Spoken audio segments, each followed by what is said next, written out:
Hi, I'm Michelle, and am I the straight-laced psychotherapist?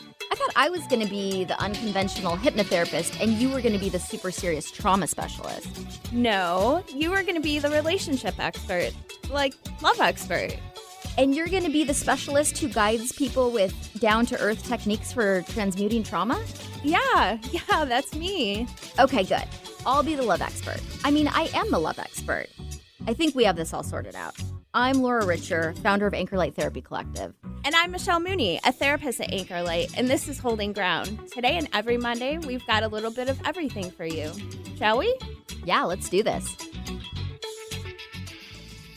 Good morning. This is Holding Ground, and I'm Laura Richer, founder and relationship expert at Anchor Light Therapy in Seattle, Washington. And I am here with my lovely co-host, Michelle Mooney, who is also a therapist at Anchor Light. Good morning, Michelle. Good morning, Laura. I'd like to throw in there that you're also lovely. Oh, well, thank you. Yes, what a and good our way to start this listeners Monday are morning. lovely. Yes.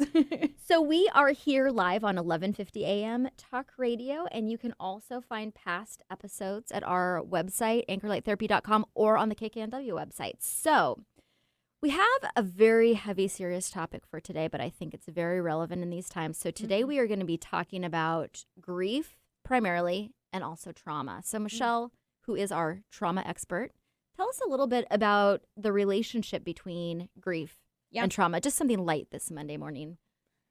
Just a little light trauma. A little light grief. So grief can actually be fueled by trauma. So, we'll get into this a little bit more later, but traumatic events can cause us to feel a real sense of loss. And also, certain kinds of grief can lead to trauma. So we want to make sure that we understand one can feed into the other. Yes. So grief is really just the sense that we experience, the emotion that we experience after a loss. And grief and trauma don't always go together. There are a lot of times when we have grief present in our lives, which is just a normal part of the human experience. And so there can be some examples of that, such as retiring from a long, fulfilling, successful career, or when your children leave the nest and go to college, or even with the passing of a loved one who has had a long life well lived in its time, right? There's still, you aren't traumatized necessarily by those experiences, but you will experience a sense of loss and grief, and that's part of the normal human experience. Yeah, and we'll talk more about some actual traumatic events that can really trigger grief in a little bit here. So, so maybe we should start looking closely at some more clear definitions of these terms. Yes, because I think sometimes people confuse them. Yep. Yeah. So what do you think, Michelle? Can you give us a good definition here of trauma versus grief? Yeah, so we often say that trauma, is an emotional and physical event. So it's essentially a psychological wound, like we cut our arms, right? Physical wound, trauma creates a psychological wound in our brain. So any event that yields any physical, psychological, mental, or emotional pain or injury can lead to loss, which can prompt grief. So trauma, a traumatic event, again, could be physical abuse, it could be a death. Traumatic event could be an uncomfortable argument that escalates and can become really damaging and end a relationship. It can losing somebody. And also it's important to note there can be private grief and there can be public grief. So let's say in trauma. If we have a public trauma, maybe something that, a car accident or something where there's a lot of people around to witness it, or maybe getting yelled at by your partner in a busy store. Private grief can also be, something that we're just struggling with internally. Maybe somebody lost a family member, something like that. So talking more about other kinds of grief, again, grief over the loss of a relationship, a job, over lost opportunities. I really think that's an important one.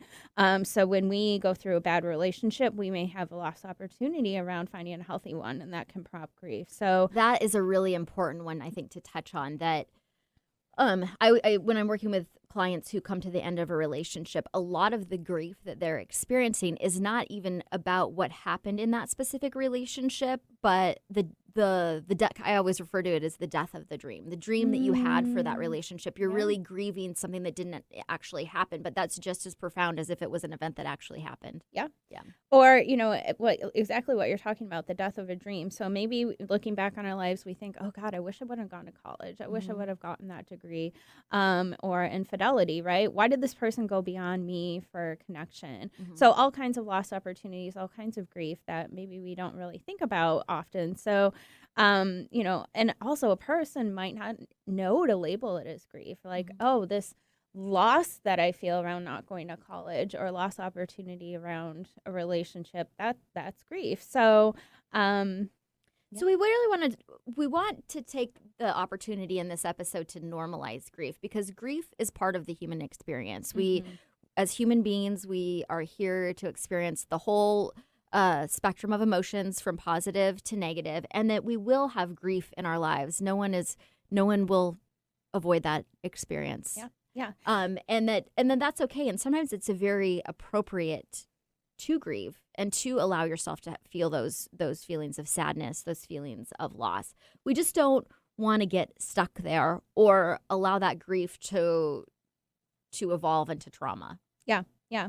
And I think an important one, we've kind of touched on this in other episodes, but there's a lot of loss over normalcy right now, and that can cause grief. Like, oh, my life used to look like this. I was supposed to get married this summer. All these things is triggering more loss, which triggers more grief. So a lot of people are going through this right now. It could be a traumatic event, right? Like, oh my gosh, my entire world was ripped out from under me. Yep. Where do I move from here? So again, trauma's adverse life experiences. It doesn't have to be how we traditionally think of trauma, because that's not accurate. And that was why we felt it was so important to do this show today, because collectively we are all grieving something, and again, to varying degrees. Some of us could be actually grieving the loss of a loved one. Some of us are just grieving the loss of our normal routine, that we don't get to go into the office and see our friends, that we can't have our summer vacations, and that, maybe we're not supposed to feel so great about that. Maybe it's okay to acknowledge that, this is a loss. Sucks. Yeah, I don't get this thing, or again, the death of a dream, right? What we were supposed to do, what our plans were. Yeah. And sometimes that can have a significant impact on us, and we don't even realize that that's what's happening. But that's what's coming up for a lot of people right now is grief. So I like what writer Glennon Melton Doyle has to say about grief in her book Love Warrior. I think this is such a great way to describe healthy grief. So grief is love's souvenir. It's our proof that we once loved. Grief is the receipt we wave in the air that says to the world, look, love was once mine. I love well. Here's my proof that I paid the price. Isn't that a beautiful quote? I know. I'm feeling myself tearing up. Yeah. I've seen something similar. Like, grief is the last act of love that we can give to somebody, right? And I think there's a lot of, I have to heal this. I have to heal this. If you're not feeling, if you're quickly over that grief, if you're not acknowledging that grief, like acknowledging it is like, wow, I really loved this person. Yes. Yeah. Or this job, or this situation, or the dream that I had. And so there's nothing, I think sometimes people want to say, well, you got to pull yourself up by your bootstraps, that old saying, and move on and get over it. Just don't be sad anymore. Yeah. What's gone is gone. Yeah. All that bad advice. Yeah.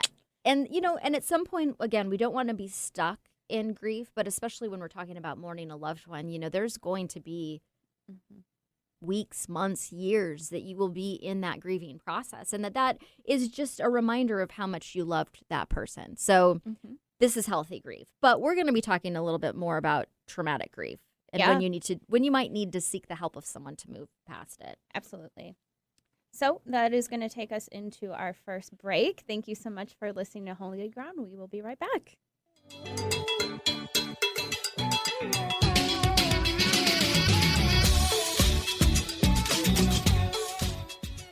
Thanks for tuning into our brand new show, Holding Ground. You can find us here every Monday morning at 9 a.m. I'm Laura Richer, founder of Anchor Light Therapy Collective. And I'm Michelle Mooney, the co-host of Holding Ground, a therapist at Anchor Light Therapy Collective. Our passion, our one big thing in life, above and beyond love, relationships, trauma, addiction, and healing, our specialty is helping others. Every Monday morning at 9 a.m. Find us online at anchorlighttherapy.com.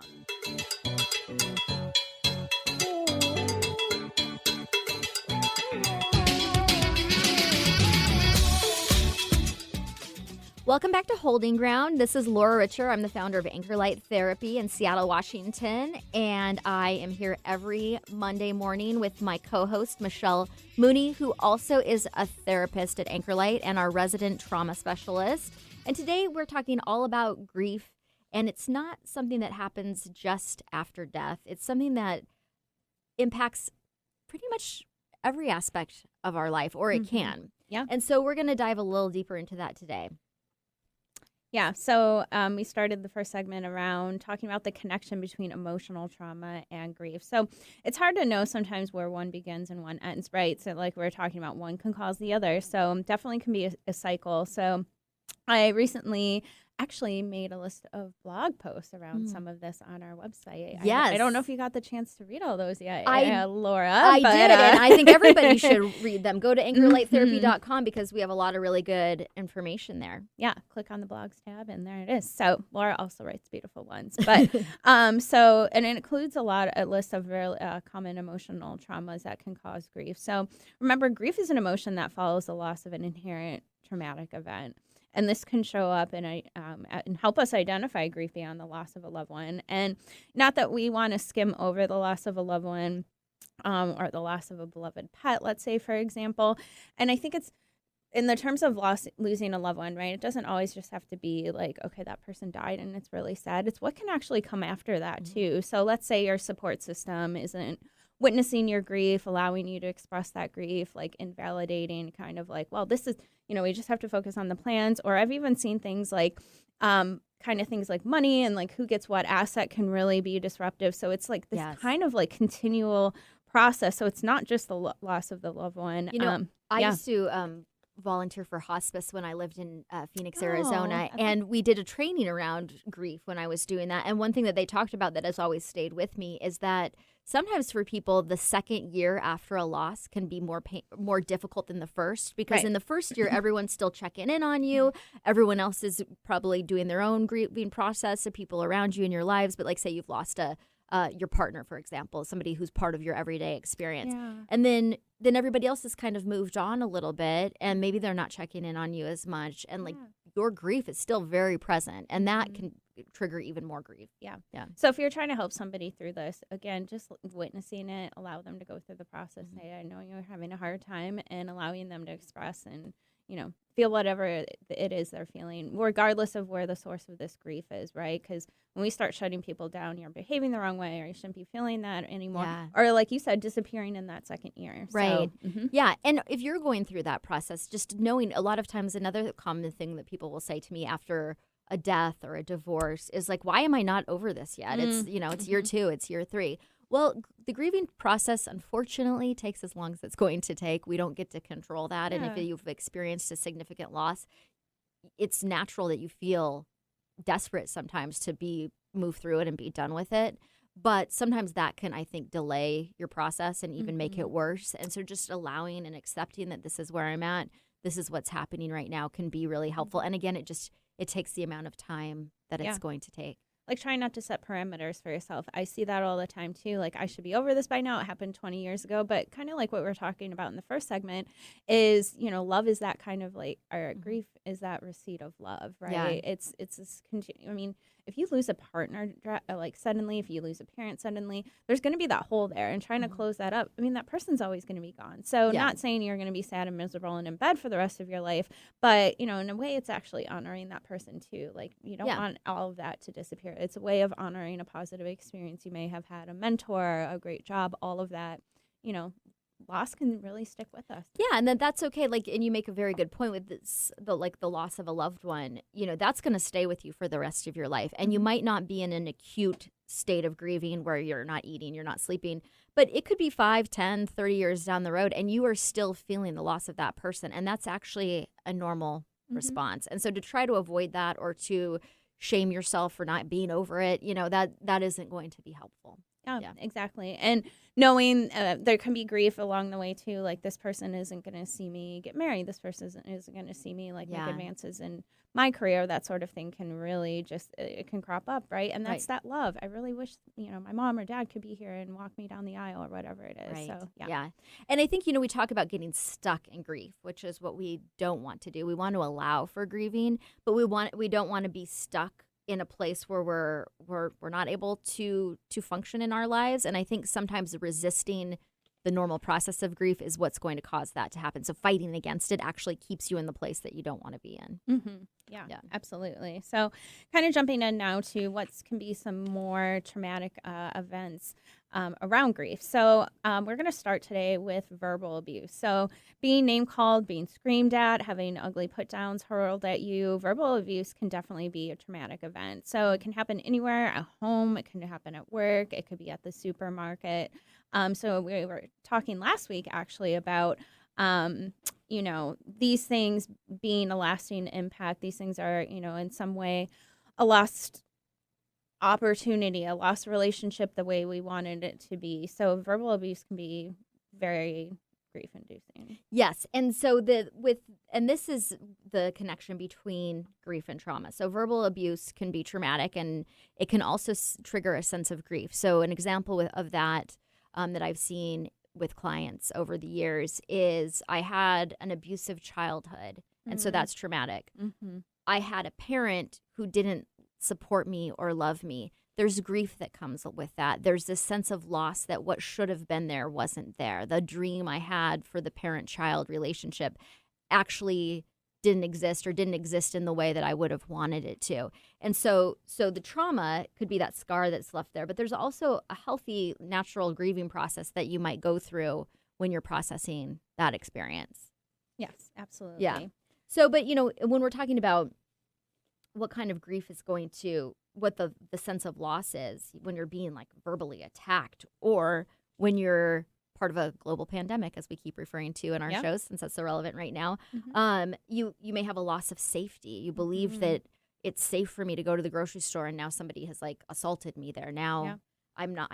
I believe to be very safe no longer feels safe to me at all. Yeah. Half the people aren't wearing masks or whatever it is. So, with the verbal abuse, name calling, kind of going back to that, the biggest loss that can kind of come out of that is our loss of self-identity, who we are. If this person is calling me an idiot, am I really that kind of person? Mm-hmm. Like causing us the kind of question. So I didn't realize that about myself before. So it must be true. Mm-hmm. Especially if it's somebody like a parent or teacher or somebody who's supposed to have a mentor, caregiving role. Yep, exactly.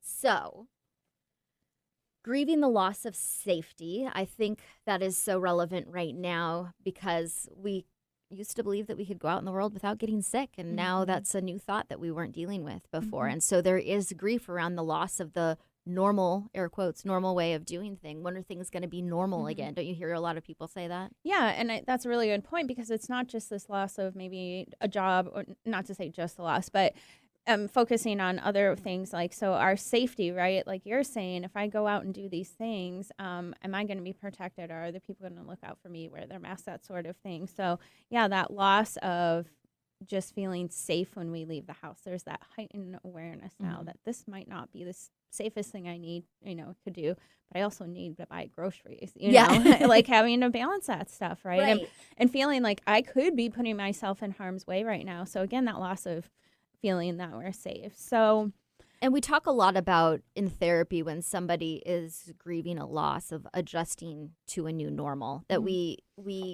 grieving what was our normal life prior to this event. We're grieving the idea that we used to just be able to go out in the world and buy groceries and not think about getting sick. And now that's not what we're dealing with.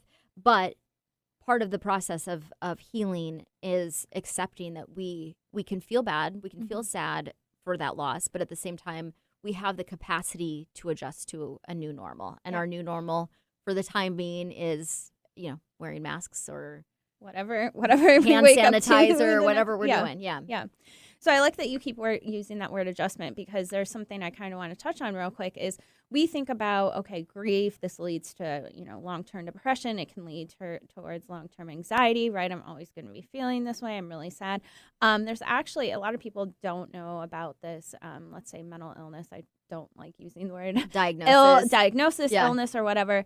But there's an experience called adjustment disorder. Mm-hmm. So basically, something really terrible just happened that can cause instances of depression, anxiety, that sort of thing. But once you start to adjust more, once you maybe grief or like that initial like really bad reaction can kind of wear off, that's a temporary kind of like in between thing. So you're not going to have like major depressive disorder the rest of your life maybe. Right. But you're going to have these symptoms for a little bit, and that's adjustment disorder. I would love to ask an insurance claims manager like what the increase of adjustment disorder is coming through on claims, because that's something that's being very that is being diagnosed, I'm sure, at a much higher rate than before. Yep. But you're just, when you have adjustment disorder, you are, and I'm not a huge fan of diagnosis, but we need a framework to work with. We need a language, right? And that's what so it's not that create. you are a certain diagnosis, but you're a sick person or whatever it is. You're a person experiencing depression. You're a person experiencing adjustment disorder. So remembering that person first language, right? Yeah. I'm not anxious. I'm not depressed. I'm a person who has the experience of being depressed. Yes,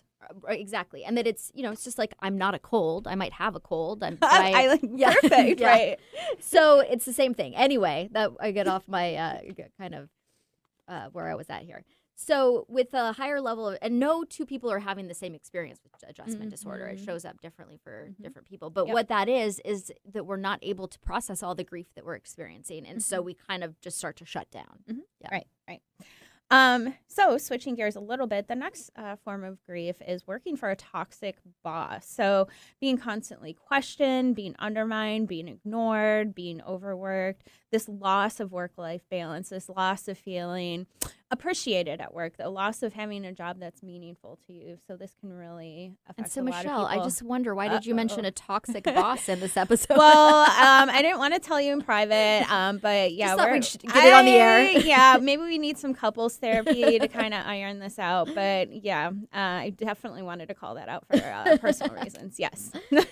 So toxic boss. Wow. I've worked with so many people who have had these types of experiences. When I worked in a corporate environment, had some experiences that felt very toxic to me. And it kind of is the sense that you are not in control of your own life, that you can't do anything right, that you are trapped. I mean, that for me, that's what kept me in a toxic work environment for years, is I didn't think I had any other options. Yeah, I think this word gets thrown around a lot, and it's really important. Micromanaging, right? That's a boss that you're out there, you're doing what you think is right for your job, and then they come over your shoulder. I was giving this example earlier to Laura. I used to be a graphic designer and marketing person in my previous life, and someone would lead over my shoulder. I could just created this piece that I was really proud of, and they're like, no, you need to move that, and this should be yellow, and why aren't there stripes, and all of that. So like questioning what your creative aspect is, questioning how you wrote a report, questioning anything that you're doing can really weigh you down, and that can be, again, a sense of trauma in a way, and that can be a sense of grief, like, oh my gosh, my career is just not what I thought it would be. And I think most of us, when we start a new job, not always, but a lot of times, especially if it's a career we've been preparing for in school for a number of years, we're really excited. We're like, wow, I'm finally getting to do the work that I meant to do, and I'm going to make a big contribution, and I have this sense of myself as being part of this world. And then you go into an environment where it's never enough. You're not good enough. Nothing's right. The way your creativity isn't the way that it should be done. Clearly, this should have been yellow. what were you thinking? Yeah. That really, I mean, there is a sense of loss for this dream that we had for what our career was going to be. Yeah. Being constantly told it's wrong is just, it creates that questioning for ourselves. So I think the next one's really important. We're seeing there's a lot more attention around this. I don't want to say we're seeing more of this, but there's a lot more ways that this can exist, and that's bullying. So lots of times this is ongoing. It can be a one-time thing, of course, as well. But, essentially someone's intimidating you. Somebody's trying to get some sort of control or jab at you, coercing you, taunting you. Someone, a lot of people don't think of this as bullying, but like stalking you, keeping an eye on you, right? That's the constant ongoing thing. So, again, this is happening in the real world. It's happening in our schools, but it's also happening on social media. That's a huge one, that bullying. So that obviously is a very traumatic event, no matter how old you are, no matter, the situation that's prompting that can create grief too. Like, oh, this is what high school is like. This is what, my friendship experience is like. This is what growing up and identifying a personality for yourself and what you're interested in. And then again, it's like kind of that questioning piece. You're just put down grief over loss of safety. If this person is telling me I'm going to come kick you in the butt every day after school, right? You feel, I'm not safe anymore. Yeah. And there's a loss around that. And I think that we often think of bullying in terms of children and like the schoolyard bully and stuff like that, but it shows up in adult life just as much as it shows up in childhood.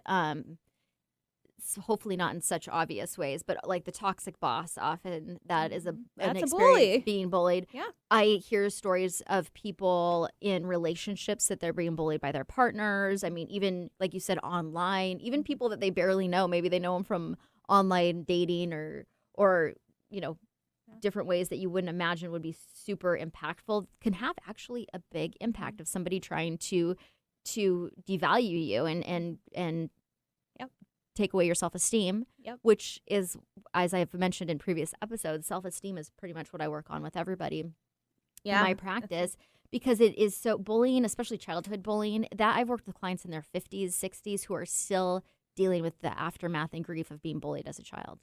Yeah. I have a personal example. I would never say I was like really bullied, but I definitely was kind of on the, not super popular team. And I remember there was this second grade, we got our photos back, right? Because back then it was like printed out and we had to wait like several weeks to get the photos, and then they come in. And I was actually happy with it. And again, second grade, I was 8, and this boy was like, "Look at your freckles." And like, I've always kind of since then been like aware of my freckles and like that sort of thing. But anyway, maybe one day I'll have loss over my freckles. That would be great. No, I actually like them now. But and I think another one to point out, like right now we're really focusing on like the bullying and intimidation from law enforcement particular populations. So it's just a much wider lens. So like you're saying, it can be in high school, it can be in school, but it also can continue throughout life depending on your identity, that sort of thing. So a lot of bullying around, sexual identity, gender identity, all of that is very prevalent. Or even on the world stage, we're seeing politicians bully each other, and that's what we see on the news. Oh, yeah, I haven't noticed. Yeah.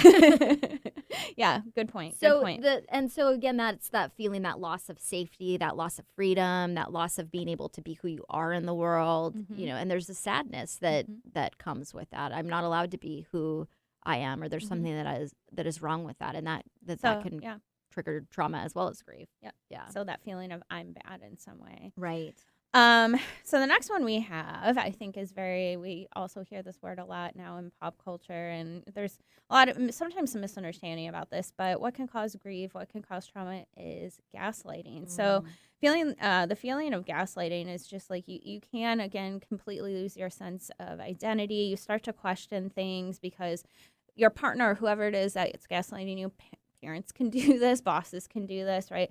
So dismissal of things that are real can cause us to feel crazy, like, oh no, that didn't happen, or you're being irrational, or overreacting. So again, that loss of self, and there's a lot again of hope of maybe a healthy partner, and learning this is a grieving process on its own. So therapy can really help you identify this and work through that grief, and we can also teach positive coping skills. So gaslighting is definitely a term that I don't think was well known maybe a year ago. Years ago. Yeah. But everyone, because everyone's talking about narcissistic personality and narcissists, and narcissistic personality is an actual DSM diagnosis. However, not everybody's ex is a narcissist, even though you might think that. Right. Yeah. That common one, like, oh, they're in love with themselves, so they must be a narcissist. Well, there's a lot more that goes into a lot more specific behaviors, and there can definitely be traits. We talk about that a lot. There can be traits of specific, pathological diagnoses, right? So maybe your partner had 1 or 2 traits. Usually, just a little side note here, the DSM requires you to have 9 out of 10 or something like that. So it's not just one trait and oh, yep, he's a narcissist, even though it definitely can feel that way. It can feel that way. And you know what? We all have traits of different personality or disorders at different times in our lives. So that doesn't mean that that you necessarily have a personality disorder. That's a much more serious condition that we should probably talk about that on another show. I was going to say, I think we have an upcoming show about that. Okay. Sometime in the future. We're not going to promise anything. No. We don't know what day, but it's coming at some point. So, but to, I have worked with people who have genuinely been in relationship with people who have personality disorders or parents who have personality disorders. And the gaslighting that happens triggers an emotional response of fear and trauma and grief. Yeah. And there is, when that relationship finally ends, there is a significant sense of loss, even though you realize that maybe you had a toxic interaction with somebody who was gaslighting you and telling you that your experience wasn't true. There is still a trauma that lingers from that about learning to trust yourself again and learning to trust your own perceptions. Learning how to identify who you are, because that could have just been shut down your whole life. And that kind of segues into our next, and you kind of talked about this a little bit earlier, but the next form of grief that we can have that results from trauma is neglect from a parent or caregiver. So this can literally mean you weren't fed, didn't have clothes that were cleaned for school, you were unable to clean yourself in some way, not held, right? Because that physical touch from a caregiver is important from day one. And there's a really interesting study on that, but I can touch on that a little bit later. Not being seen by our caregiver. So that doesn't mean physically seen. That means emotionally seen. That's identity seen. So let's say that, you grew up and you realize the gender you were born with, the body you were born with is not who you are, right? And if you have parents who maybe are against that sort of thing or, don't acknowledge that, for example, you're not seen by them, your identity is invalidated in that way. And when we're not acknowledged for our accomplishments, our thoughts, right, our personality, children can really not only lose that sense of self because they may never have that because of how they grew up. So again, questioning who they are, this carries on into adulthood. Who am I? This identity or this, hobby that I have is, not good enough. So questioning our own decision making. So kind of back to that gaslighting piece and, maybe not feeling safe advocating for ourselves. So it can be anything from really having the core of your identity being dismissed, whether that's gender identity or sexual identity, or all the way to just no, you're not sad. So having just your emotions dismissed. Or stop being sad. Yeah. Stop. No, don't cry. Boys don't cry. Don't carry on. Grandparents die, just deal with it kind of thing. And a real quick example is I had a client in the past that was very much emotionally and physically neglected in her home. And that the thing is when we grow up that way, that's our reality. That's our basis for the world. That's how we think all parents treat us. However, she started going to friends' houses. She started noticing oh, this isn't actually right the way I grew up. So she had a really hard time grieving about the loss of her childhood. She felt robbed. So that trauma inducing that grief. That also comes up for clients when they have their own children and they have the experience of unconditionally loving their own children and then realizing that wasn't what was provided to them in their childhood. And that can trigger a deep sense of grief and loss. Yeah. So the next thing that we can talk about here is parents who disappear on us. So that's another one. So let's say you're growing up in a moderately okay household, but then I've had clients before where their parents just kind of decided no, I'm going to do this other thing. I'm going to leave you with your dad or, God forbid, going to the foster system or something like that. So that kind of, adds on to the last things that we were talking about. But being cut off from a caregiver that, we're used to can be really damaging, even if they weren't the greatest thing, right? It's where did this person go? Why did they give up on me? And I think sometimes there's resistance to grieving that loss because there's a hurt there that you want to say, well, this person, I didn't need them anyway. They didn't care about me, so I don't care about them. And so then that grief gets stuffed. Yeah, I'm just going to take on the world alone. Yeah. Yeah. So again, kind of adding on to this, another sense of grief is having your feelings disrupted or ignored. So this is often a traumatic event where people might not realize this even is one. So for example, many people, especially women, just because of how we're socialized in the workplace, right? Thinking back to Mad Men, right? That kind of okay, women can work, but look how sexualized you are. Look how much your opinions don't really matter. We weren't able to vote until, only a decent handful of years ago, right? And even generational trauma can come from that. So let's say you had a parent that, grew up in an earlier generation. That's usually how it works with parents and children. But they learned, right, a woman is to be treated this way. A woman is looking for a husband to take care of her, that sort of thing. So then that socialization continues on. So that can cause grief. That can, again, because our feelings might be disrupted or ignored, our accomplishments might be disrupted or ignored, just because of who the world says that we are, right? And that extends obviously into other populations as well. But, yeah. Mm-hmm. So since I am a relationship therapist, when we were putting this show together, I wanted to think about how grief shows up in relationships. Mm-hmm. Oh, yeah. And it kind of shows up in the same way that it does for individuals, but then you have two people who are processing this kind of grief. So some of the examples that I thought of would be the loss of a job, if one of the partners loses a job, and the grief that they are going through individually, and then what it's like, what if that job loss was the primary earner in the family? Yeah, that's going to be a family of financial security within the relationship. Yep. Loss of a child or a parent or a loved one, a pet even could trigger significant grief. Something you mentioned earlier in the show, an infidelity, death of the dream, and what I thought the relationship was maybe wasn't what it actually was, or what I thought it could be wasn't exactly what it turned out to be. This is a big one, is infertility. Couples who have the dream of having children, and either that's very complicated and they aren't able to have, and so it takes a lot of extra effort and medical intervention to have a child, or they're not able to have children, that is a difficult struggle, and there's a lot of grief that comes with that. Yeah, absolutely. This is what I was going to do. I was going to have 2.5 kids and all of that, and this was going to be their names, and now, unfortunately, I'm just not able to do that. My body or my partner's body, right, you just can't function in that way, and that's a huge, huge loss. Yeah. And then the last one I thought of was illness. And I was thinking about the book that I thought was really good by Lori Gottlieb, You Should Talk to Somebody. And one of the case studies that she has in this book is about a woman who has cancer and dies in her late 30s. And so, what her and her husband go through in that process. And so an illness, of course, that's going to be not only the physical loss of your partner, but the dream of what you thought the relationship was going to be is going to take a turn. And that there will be, whether the person recovers or not, there's going to be an adjustment that comes with that. Yeah, absolutely. Yeah. So I don't really think that we can talk about grief without mentioning Elizabeth Kubler-Ross. Oh, yes. Okay. She is the authority. And if you are struggling with grief and you want some insight on Death and Dying, as her book, and it is definitely a must read. And she was a Swiss-American psychiatrist and a pioneer in near-death studies, and then, of course, the author of On Death and Dying. And she came up with a model for grieving, which is referred to as the Kubler-Ross model. And so, Michelle, can you break this down for us? What are the 5 steps that she comes up with?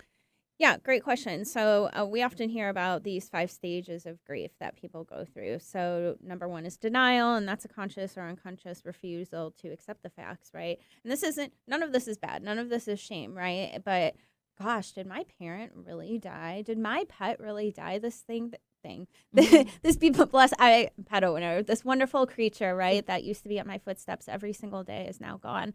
And so denial can help our brain. Denial is a function of our brains to kind of say, like, no, this didn't happen. You don't have to feel these things. Even to bring that into what's happening right now, like, we're going to go back to normal pretty soon. We'll probably just in a couple of weeks, things are going to go back to normal. This isn't really happening. This isn't going to affect me. Yeah. Right. I'm this age, whatever, I'm safe. And now, of course, we're seeing it doesn't matter what age we are. Yeah. So, yeah, absolutely. So the next one can be anger, right? So we have so much emotional things that are going on. We're confused. We might be just really, oh my God, did this really happen? So sometimes we can snap at people. Sometimes it can be a more intense response with anger, but acknowledging you're probably going to feel mad about this, mad that that thing was robbed from you, mad that you lost that job, mad that you lost that partner, right? So anger is definitely one of them. And I think something important to mention with these 5 stages of grief is that not everyone's going to go through all 5, right? This isn't like the model of everything you're going to experience. Done with 1, checking off 2. I know, right? Ready for some anger. So, but it's a good framework to look at it in. Oh, yeah, absolutely. And if you are angry, to know that this is part of the process. Maybe there's nothing I can do about it. Maybe I've lost my pet or parent or partner or whatever, and I don't even know who I'm mad at, but I am very mad, and that's okay. That's a normal part of the grieving process. Yeah, and I think that's really important. And I think side note, I think it's really important that we're doing this show because there's not a lot of language, I think, in our culture or, specific rituals or honoring people that pass away or grief and loss in general. So I actually lost a parent last summer very unexpectedly, and I was kind of surprised how people didn't understand the grieving process. There wasn't enough language for, support, right? I even, I work somewhere else and I work with therapists, right? And it was like, oh, everyone's kind of like skating around this because we don't know how to say it. We don't have enough information. We don't know how to witness it in the right way. So these things can come up. So, and I think, even the most because we don't talk about this in our culture, it's, even I used to work in disability claims. If somebody close to you dies, you get 3 days of disability. Oh, yeah. You get, I think I had like 1.5, what do you call it? Like bereavement time. Bereavement time. Thank you. I'm good. Yeah. I'm going to hop back on a plane and get right back to work. We don't, there's some cultures that all wear black and mourn for a year and, and religious traditions that really honor the dying process and the grieving process. But in American culture, we don't really do that. So people don't know what to do or say, which makes them uncomfortable. And so a lot of times they're trying to manage their own discomfort. And in doing that, they make the person who's grieving feel diminished. Yes. Yeah. Not validated. They can have anger around like what maybe you're experiencing. So anyway, the next one is bargaining. Laura, can you touch on that a little bit more? So we're trying to kind of start to make a deal with somebody about how, maybe it's God, whoever your higher power is, that, okay, well, I know I have cancer, maybe I have terminal cancer, but I'm just going to I promise I'll drink green juice every day and I'll be a good person and I'll make amends with everyone I've ever wronged. And so you're bargaining, please don't let this happen. Or, if my loved one is dying and I'm trying to think of deals in my mind of what I will do if this just doesn't happen. Right. Yeah. Right. Exactly. I would give anything to, not have this experience. Right. Exactly. Yeah, and all the changes that you'd be willing to make to change that. And again, this is a natural part of the process. Our brain is trying to adjust to what is happening, and it's going through steps of making that adjustment. So bargaining is going to be the next one. So number 4 is depression, or also referred to as preparatory grieving. So and that can kind of attach to anticipatory grief. So when we know somebody is going to pass away soon, when we know we might be losing a job soon, like let's say we have a parent that's ill for cancer for several years, right? We're in that stage of, I know I'm going to lose them. I know I'm going to lose them, that sort of thing. And that can prompt depression. That can cause a lot of sadness. And I think even that this stage of grieving is showing up for us right now with this pandemic, where we have been in denial about it. Oh, this isn't really happening, to being mad. I don't want to have to wear a mask, to, okay, well, when is this going to be over? What could I do to help for this to be over? I'm going to keep washing my hands and everything's going to be fine. Yeah. And do that. We're not saying don't do this. Please do all those things. And then to depression, God, is this really what this is? Is this really what the world is going to be? And feeling that and kind of accepting that sense of loss. So you're no longer resisting it. You're bummed out about it, but you kind of get to this place where you accept that this is what's happening. You can't change it. Exactly. Yeah, so that's a 5th step in grief, acceptance, right? And we talked about this in an earlier episode. We don't have to like what we're accepting, but once we say, okay, this is happening, right, we can start to work with that and we can start to process that. So I would like to add on here a 6th stage of grief. There is a really great book. It's called Anxiety, The Missing Stage of Grief, a revolutionary approach to understanding and healing the impact of loss. So another one of those really long titles. But this is written by Claire Bidwell Smith, and it's a great book for right now. I think we talked in our last episode about anxiety. So how this can prompt for us as well. So we touched on depression, but anxiety can also be a stage. And again, this is a great framework. Some of us might not feel every single one of these. We might go out of order, right? We might start with anger, then go down to depression and back up to denial or whatever it is. So allowing yourself to feel grief however it comes up for you, expressing it however it comes up for you, and just showing yourself compassion around that. Well, that's a lot. I think maybe we should take a break. So we will be right back, where we will continue to talk about grief and how we process and accept grief. And you're listening to Holding Ground on KKNW.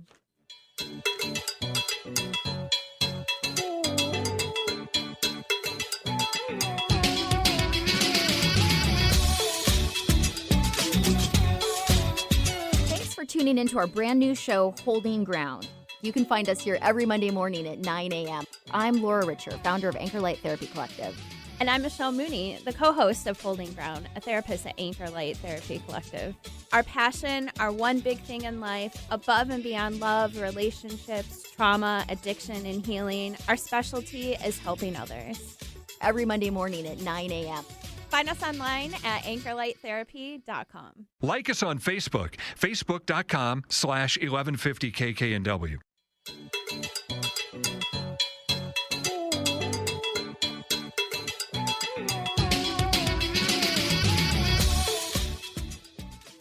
Welcome back to Holding Ground, and today we're talking about grief in all of its different forms. It's not just for death. There are a lot of things that we can be grieving right now, and it's very important to our mental health to be able to identify when we are grieving, especially now. So, Michelle, we also are going to talk about something very important that can trigger grief that sometimes people don't realize, and that was... So this can definitely come from trauma.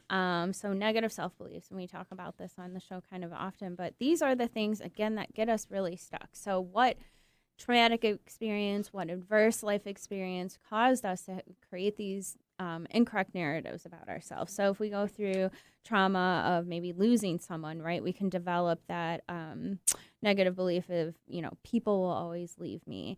Or if we've had traumatic upbringing, and then sometimes we end up in relationships after that look familiar because, okay, I know this, I know trauma, I know anger and that sort of thing. I know being left alone. All of this stuff is my normal. So even though we know that's not healthy, we can go into familiar situations. So, and then those things can end or go really badly. So someone can develop the negative self-belief of getting close to others isn't safe. Mm-hmm. Also kind of stemming off of those, I'll ultimately be abandoned. I'm not good enough. So the negative self-beliefs, I think, are the aspect of that, are the thing that can get us really stuck in grief. So instead of processing grief and moving forward, when we get stuck in negative beliefs, we really just stay in that grief. So maybe I was abandoned by as a child by a caretaker, or maybe I was abandoned in an early relationship in my life, and like you said, I developed that belief that it's not safe to be close to people. And that belief keeps me stuck in the grief of that experience, that I'm not able to move forward to what I actually want, which is to be close to someone, to have a connected relationship with somebody. And so the grief, I don't process it or move through it. I just stay in it.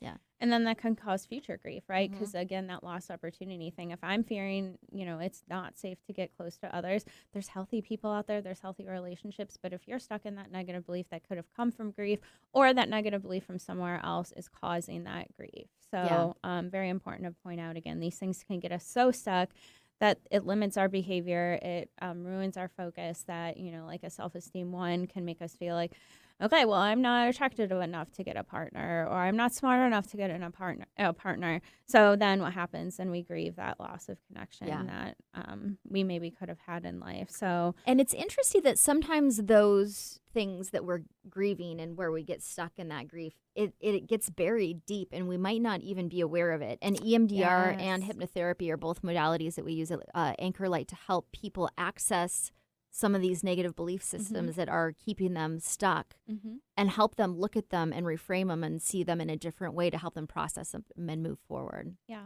Another therapy, if folks don't want to do EMDR and they want to focus on talk therapy, I use cognitive processing therapy. So that's a little bit different than cognitive behavior, because that therapy, which a lot of people are focused on right now and like doing, that kind of changes our behaviors that come out of thoughts and beliefs. But this really challenges those negative thoughts. So it's a huge process of, okay, well, what's the thought that prompts this belief? Okay, what's the evidence for this belief? Is this some sort of mind reading, and really breaking those things down and then coming up with some alternative thoughts. So that's definitely something that can process that too. And I think with losing somebody who is sick, if we say that loss of job, came up for us, a loss of a relationship, we can develop a negative self-belief of, I didn't do enough. I should have done more to make this better.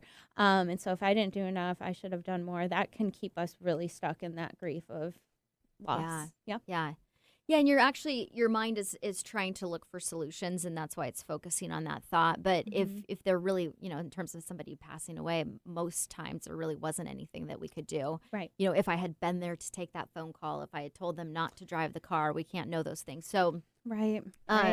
You're looking for solutions, but it's actually keeping you stuck. And I also think that I use hypnotherapy in my practice, and that I very much believe in the power of suggestion. And we're constantly saying to ourselves, maybe I had a toxic experience at work and I'm grieving the loss of a job. If I believe I wasn't a good employee, I wasn't good enough, that's going to be a self-fulfilling prophecy. I'm probably going to keep recreating that experience until I change that belief.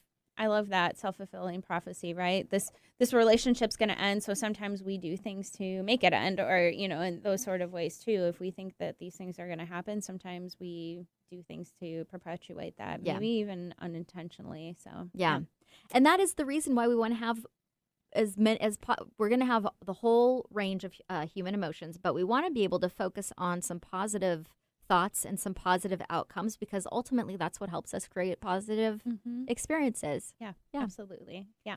So if you have been struggling with grief or loss in your life, and you want a little bit of help on moving through that, getting to that acceptance piece, or just somebody to talk to about it, again, you can come see us. Me and Michelle are at Anchorlight Therapy, and you can go to anchorlighttherapy.com, do one of our complimentary consultations, and see how we can help you. We've got all kinds of tools in our tool bag to help people process grief. Yeah, absolutely. Yeah, check us out. Well, thank you for listening to Holding Ground. We're here every Monday on KKNW talking about all things in the realm of therapy and mental health, and we'll see you next Monday. Yes, thank you for listening. Thanks for tuning in to Holding Ground. You can find us here every Monday morning at 9 a.m. I'm Laura Richer, owner of Anchorlight Therapy Collective. And I'm Michelle Mooney, a therapist at Anchorlight Therapy Collective. Find us online at anchorlighttherapy.com. We'll see you next week.